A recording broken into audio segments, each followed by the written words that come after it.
Welcome to Felony Friday, a presentation of the Lions of Liberty podcast. Here is your host, John Odermatt.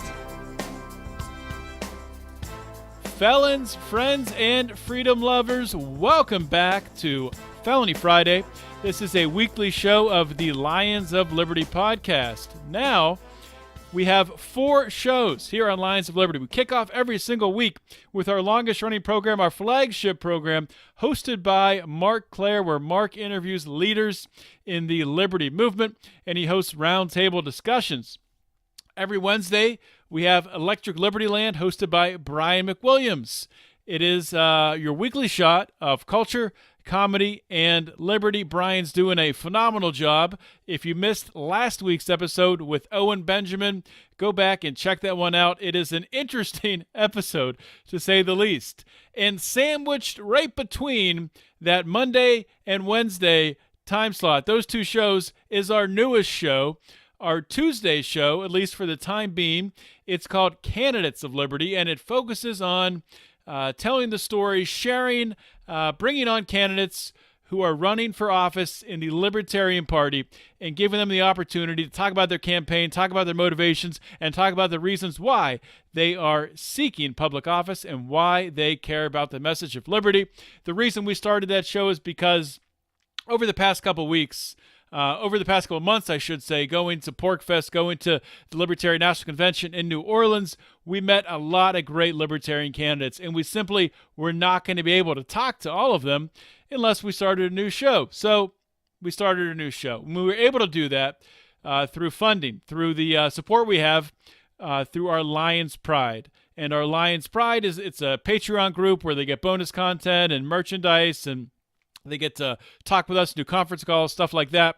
There's different levels, of course. You can learn all about the different levels and where you best fit in to support us, to help us to continue to grow this show by going to patreon.com/Lions of Liberty. Now, before we get started, 2 more things. First thing, the show notes for today's episode. You want to go to lionsofliberty.com/FF139. This is the 139th episode.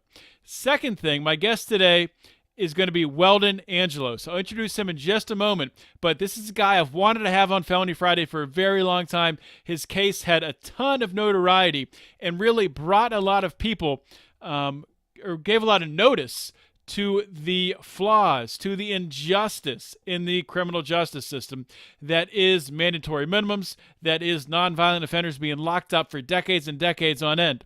So I will introduce Weldon in just a moment. Please consider joining the Pride, supporting the show. Thank you so much, and let's get rolling with today's show.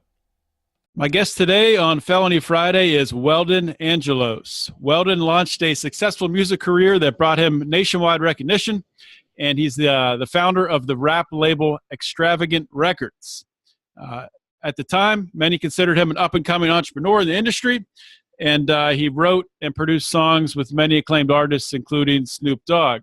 Now, this was all prior to May of 2002, I think, and during that time frame, he was set up by Salt Lake City police, and there was a series of controlled marijuana buys. We can get into the specifics of that during this interview, but essentially what happened is there was a confidential informant, and he purchased a half pound of marijuana, I think 1 or 2 times from Weldon, and ultimately this led to a 55-year prison sentence, and this was due to the marijuana purchase plus a firearm being in Weldon's presence at the time. And this presence was so extreme that the judge at the time really was unable to do anything but protested it and called on the president to commute the sentence. So, Weldon, thank you so much for coming on Felony Friday. Thanks for having me. It's good to have you here, man. And I've wanted to have you on for a while because I think your story is just so powerful. And I've seen at least the intro to your documentary that you're putting out, and it really talks about, at the time you were very influential in the within the rap community, and you felt like the rap community was being put on trial at that time. So, can you just tell? I guess a good place to start is, before the arrest, before anything went down, can you just tell us about really what got you into the music business, how you got your start there? Yeah, so probably in my early teens. My family on my mother's side are all musicians. They live in Nashville, Tennessee, and they played backup for famous jazz and country artists. However, I was more drawn to hip hop. I grew up in a poor home. My father was on welfare, single parent. So I was more drawn to hip hop. So I think when I was about 15 years old, I was traveling to LA trying to, get in the studio to record a couple songs and end up meeting some artists. One of the Tupac outlaws named Napoleon, he ended up becoming my best friend. So some years later, I was in my early 20s. I had established my own record label, and I had produced an album with Snoop Dogg. And it had the Tupac Outlaws, Snoop Dogg, and a lot of West Coast artists on it. But at the same time I was involved with marijuana, my career didn't really financially stabilize at the time. So I was still, kind of, trying to maintain, while I was waiting for everything to unfold. And the local authorities had heard about me. There's a lot of buzz because I was working with all these big artists. Salt Lake City's not really known for having, these kind of acts come out here. So, and I was having, big celebrities come out here to do music videos. And I did one with Snoop Dogg called A Little More Dope to Smoke. In the video, everyone's smoking weed. And, it was a typical Snoop Dogg video. And the local authorities had found out. And this guy I had known since I was like 15 had went to prison. He got out of jail and he caught a new case and was facing like 25 years. He was a violent offender. He had I think 3 prior felonies, or I don't know how many, but he had some felonies. And so he was willing to cooperate. He never mentioned anything about me, but they brought me up because they seen I was doing something. And there was word on the street that I was selling drugs or guns to rappers on the West Coast. Total BS, but that's how it started. So, of course, the informant wanted to get out of trouble. He says, yeah, of course I know him. I could approach him. And he had called me and said that he was hurting. He needed some money. He needed to start out with some weed to help, get his family some things he needed. So I said, okay. I sold him $300 worth of marijuana 3 times. And after there was a point when my CD finally came out with Snoop Dogg and I started getting checks coming in, and I just quit talking to the guy, and he kept calling me, saying, I need a pound of meth, I need guns. And I was like, well, you're calling the wrong person. I'm done. I'm doing my music thing. I said, I don't do that. He even tried to get me to meet him at a high school. But at that point I said, please stop calling me. I'm not doing this anymore. Did you start to work? Do you start to get a little worried at that point in time that he was? I did. And at the time I was pretty much done because I was making like $25,000 a month off my one album. And I had produced a couple other albums that were coming out. So, things started happening. I was not really trying to not even sell weed anymore, but he was asking for coke, guns, meth, and at that point I just said, you know what, stop calling me. And he kept calling me, threatening me, trying to get me to meet him, was mad. I never met him, never called him back. About 6 months after the marijuana transactions, they had debriefed the informant. They had created police reports of the incident, which said it was just a marijuana transaction. There was like 4 or 5 officers that debriefed him afterwards. There was nothing but a marijuana charge. That's all they talked about. They debriefed him, made like a 2-page report by each officer, but it had every detail, everything he told them. There was nothing about anything else. So after I quit talking to him, I wouldn't, agree to any more transactions. They re-debriefed him 6 months later. And this time they said, oh, and he saw a gun back then. Only one officer recalled this, entered it into the new police report. And then I got indicted on carrying a firearm while selling marijuana, which was a mandatory minimum of 5 years. So that was the first indictment. They superseded my indictment 2 more times to add 4 additional gun enhancements, which put me at about 105 years of mandatory minimums that I was facing.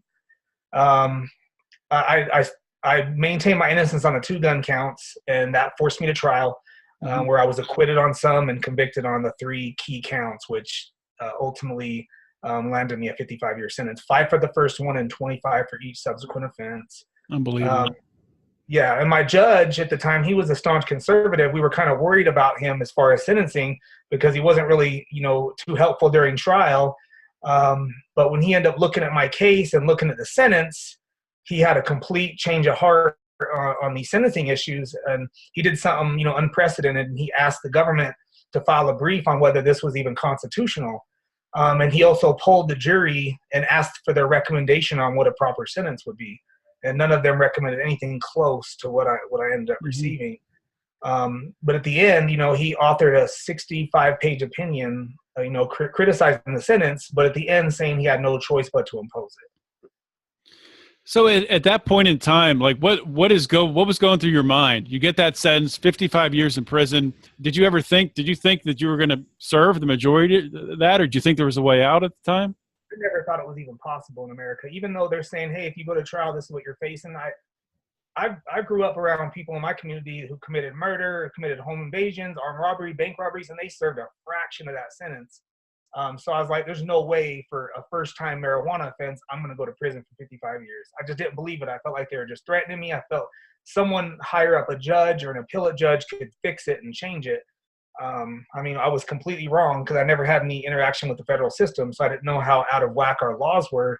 But I was just in denial, and I just didn't believe it. And I was innocent on 2 counts, and the government wouldn't let me plead to some and go to trial on others. It's like you either plead, take their deal, or you go to trial on everything. So I had to go to trial and contest everything. What was the plea deal they offered you? They offered me, I think it was about 16 years for 1 marijuana count, which under the state, even the U.S. attorney who later resigned when Obama took over, he came out publicly and said, had I been prosecuted in the state, I would have gotten 6 months for all my charges in the state. But they wanted me to accept 16 years on 1 count. Unreal, man. So you're in prison, and at the time on the outside, there were a lot of people that were sort of being your advocates, right? And some that maybe were unexpected, being like Senator Mike Lee out of Utah. I think that might have happened later. But the Koch brothers, I know they got involved. That surprises a lot of people, but I've been watching the criminal justice system for a while with this podcast, and the Koch brothers are pretty good when it comes to criminal justice reform, prison reform. But a lot of people don't think of them as that being their thing. But so how did this culminate? How did you end up ultimately getting your sentence commuted?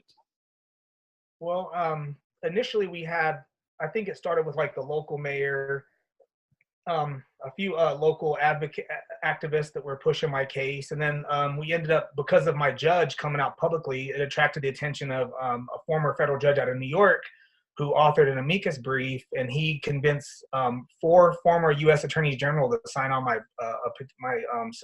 Supreme Court brief, even including Janet Reno. There was, I think it was 165 in total, former federal prosecutors, federal judges. And that kind of, put my case back in the spotlight, and it attracted other people. Actually, Senator Mike Lee was a prosecutor in the office while my case was being prosecuted. And my case had come across his desk by the man who prosecuted me, was trying to seek his counsel on whether this sentence would be sustained on appeal. And he looked at the sentence and said it's messed up. He didn't agree with the sentence. There was other folks in the U.S. Attorney's Office that didn't agree with it, but ultimately my prosecutor, it was his call. So Senator Mike Lee, when he ran for the Senate and was elected in 2010, he said this is something that he wanted to fix, because he remembers seeing, and he remembers seeing my judge's opinion, and that, kind of, he felt that, and he felt like that my sentence was wrong as well. So that's where he ended up getting involved. But so the Koch brothers, that was surprising for me as well. But it was definitely helpful, and I didn't know they were this big on justice reform as well. I figured they were like, what the media says about them, the Charles Koch's the boogeyman. But after meeting them personally and seeing all the work they do and actually being a part of it, the Koch people are perfect on criminal justice reform. So how much time did you end up serving then? I ended up serving about 13 years. We had filed a clemency petition to President Obama in 2012, and that sat there for almost 4 years with no action whatsoever, despite a letter from Senator Mike Lee, despite letters from celebrities such as movie or actors, musicians, Grammy award-winning musicians, everyone you can think of on the left and the right were supporting me. No action. So it took, I think, Senator Mike Lee and my judge and the Koch brothers, the public pressure, finally convinced my prosecutor to go back to court and, ask the court to commute the rest of my sentence, essentially. Which is pretty unprecedented for a prosecutor to go back and do that. I mean, that's pretty rare. I think he said that he felt I should have done the 15 years or 16, whatever, anyway. And in light of the President Obama's changes in his Department of Justice, they changed their charging policy. So under those changes, I wouldn't have been charged with multiple gun counts. I would have been charged with only the first one. So, had I been prosecuted at the time of those changes, I would have only been charged with the one and faced only probably at most 10 years. So he said based on that, and coupled with the way the marijuana laws are changing, that he felt that it was time to go back and fix my sentence. And my clemency petition was just sitting there, so I didn't know if I was going to get granted. And so, without that, I probably could still be sitting there, because one thing Obama did not do was fix the pardon process. Mm-hmm. It's still controlled by the Department of Justice. No petition gets granted without their blessing. And so if I didn't have their blessing, so I probably would still be sitting in prison were it not for my prosecutor. Yeah, because there's plenty of people sitting in prison right now just on marijuana charges, life in prison. It's crazy. People don't know that. So I know that's one thing you've been doing. You've been really active, speaking out for the need for criminal justice reform. Can you talk about some of the things you've done, people you've met with, and how you're working that angle? Yeah, so we've been doing a lot. We're actually producing a docu-series, which was recently picked up by Mark Wahlberg. He's created a new production company for non-scripted films called Unrealistic Ideas, and he picked up my film, and we're turning it into a docu-series. So we're going to have the feature film, which is going to be about, the justice system through the lens of my case. It's going to, go through my story and everything. And then the series is going to pick up with me actually going out and working on individual cases, lobbying Congress. And since I've been out of prison, in addition to the film, we've had panel discussions everywhere. We did South by Southwest. I brought Snoop Dogg and the Charles Koch Institute together to have a panel on justice reform, and that was very successful. I went and spoke recently with Senator Cory Booker at the Center for American Progress on ending the war on marijuana. So basically, me and the folks I work with are just trying to educate the public, trying to build support for reform, trying to bring the unlikely allies that got me out together to help push for reform. And so far, it's working. I'm confident that we can see some reform before the year's over. Yeah. So do you think, because I know there's a bill, it doesn't really reform the sentencing, I don't think. Maybe I'm wrong. The bill that's, you know better than me. Reform, and then it fixes the statute that I was sentenced under that gives you 5, 25, and 25. Okay.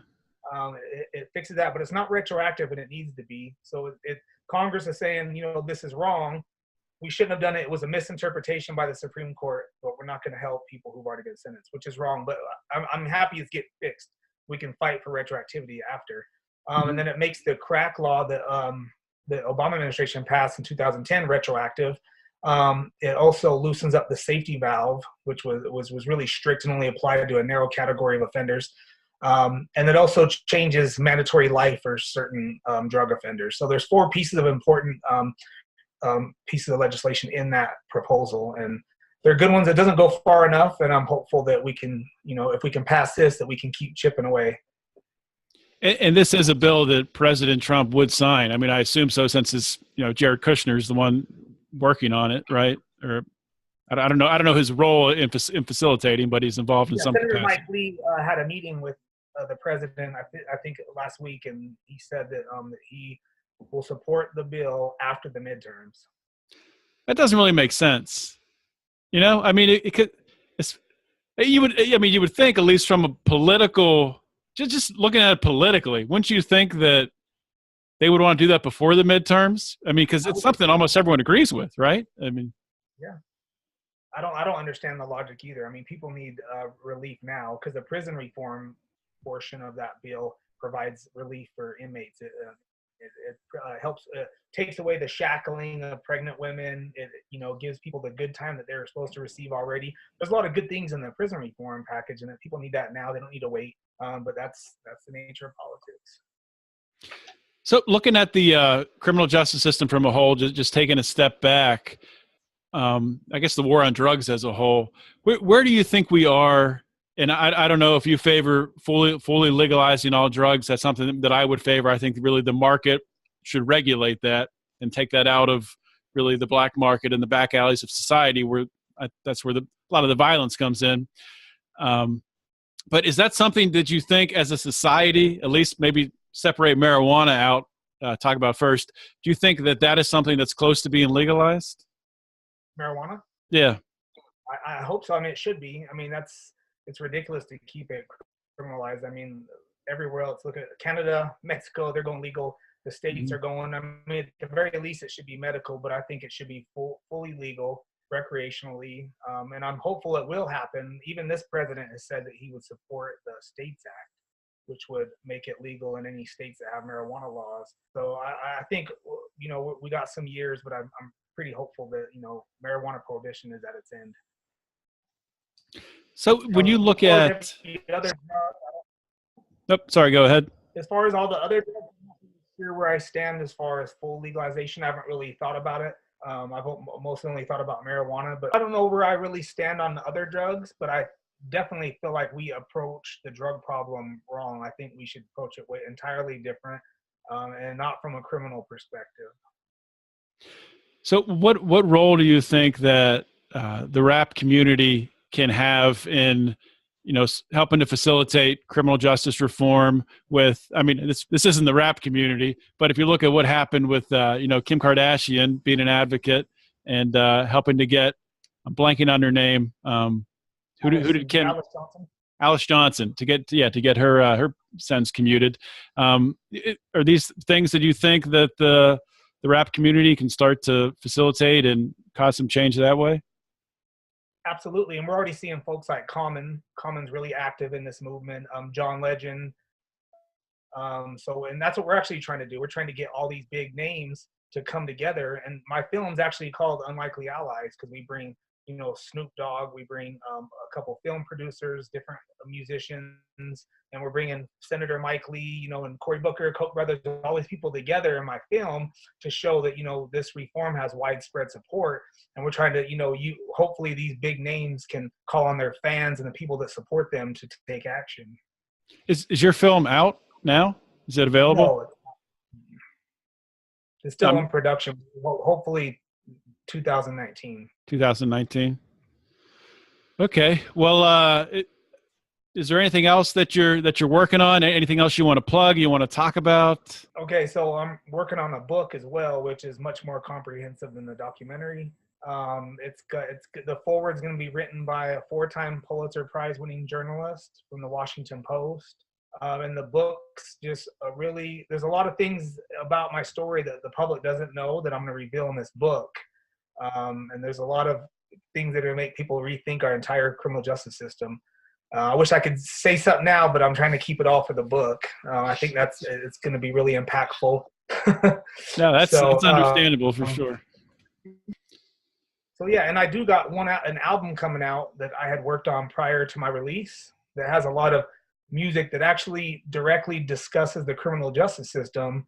And I have some unreleased music with folks like Snoop Dogg and Tupac Shakur and other people, and the music is still relevant today, and I plan on remixing that and putting that out as well. Yeah, that's an interesting aspect. Not interesting. I mean, it's a sad aspect of it. But so when you were locked up, you were in the prime of your career, right? So what happened to everything that you were working on? Everything got tabled, and a lot of stuff got shelved, and like some of my music got taken off the shelves. Some of the music became irrelevant. Some stuff got, you know, bootlegged. Like I had a movie that we had put together with Snoop Dogg that ended up becoming bootleg, so it's worthless now. Like my whole career is ruined over that. You know, I was just in the prime. I was 24 years old. You know, there's not any musician I didn't have access to at the time.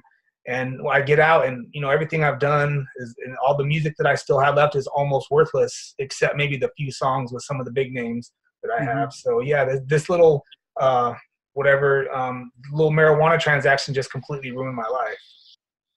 Yeah, I mean, it's obviously fantastic that you're out now, and this goes for everybody, nonviolent offenders who've done time and then, you know, they've had their sentence commuted.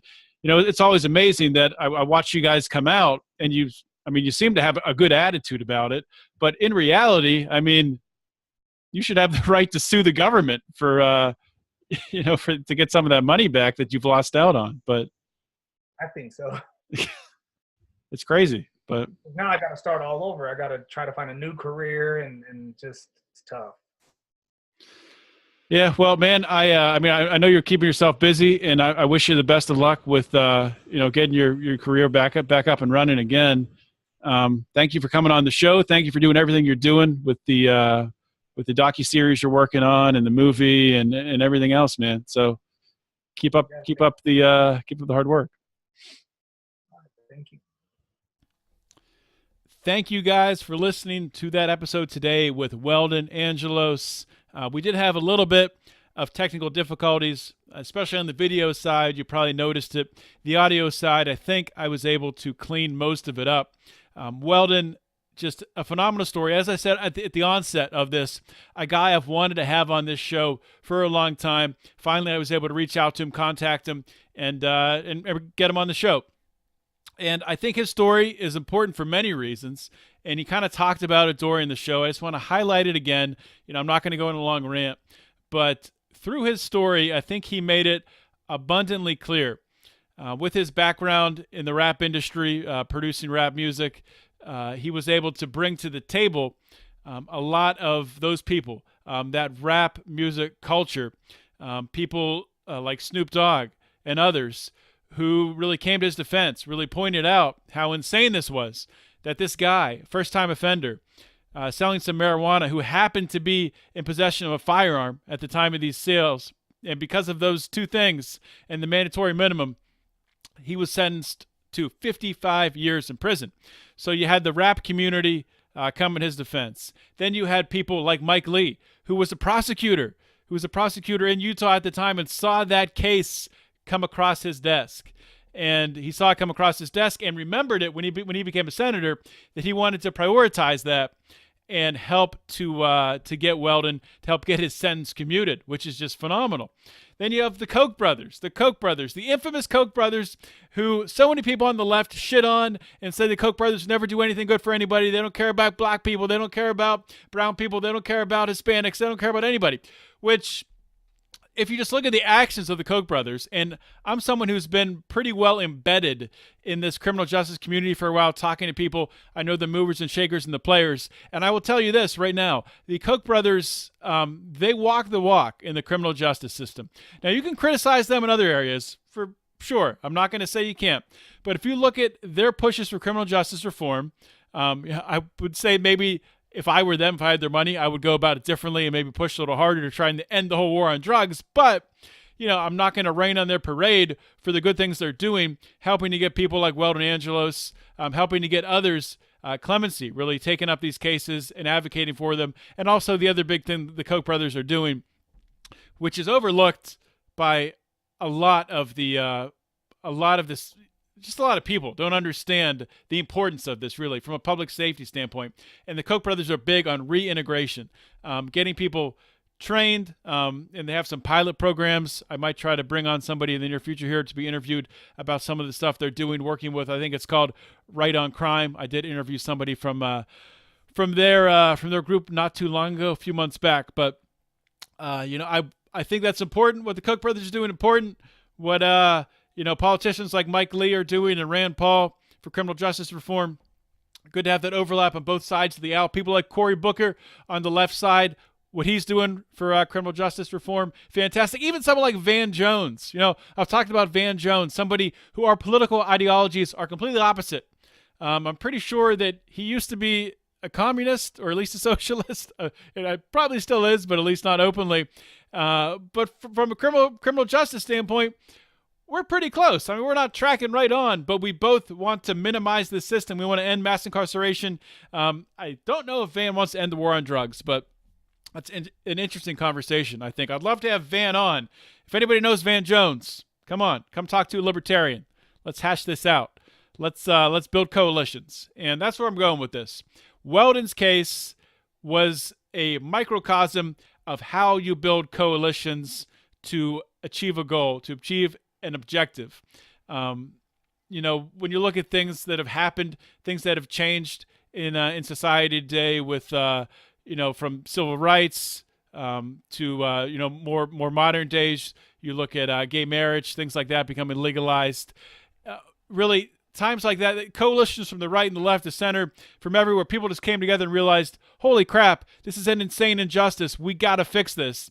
And that's what's starting to happen. I can feel it happening right now with criminal justice reform, and it is awesome to be just a tiny, tiny little part of it. So Weldon's case is great. I'm going to link to a bunch of articles about it. I'll link to the trailer to his documentary that he's put together. I'm not sure when it's going to be released. He has a bunch of projects he's working on. As he said during the interview, he's working on rebuilding his life that has really been tragically torn from him for the nonviolent crime of selling a plant to a undercover informant. So a great show. I enjoyed it. I want to thank you guys for listening. As always, if you enjoyed this, if you're a long-time listener, if you're a first-time listener, you can ignore this. But if you've been listening for a while and you like this, you want more content like this, you'd like us to maybe expand the show, do more stuff, please consider becoming a member of our Lions of Liberty Pride, going to patreon.com/Lions of Liberty, joining up there. We have different levels all the way up from 5 to 100, really. But really 5 to 25 is where we have slots open to take people to subscribe and donate and support us month to month. You get bonus content, you get merchandise, all kinds of different things. Go check it out, patreon.com/Lions of Liberty. That's all I got. Thank you guys so much for listening today. And this is John Odermatt signing off. Always remember to keep your head up and the fires of liberty burning.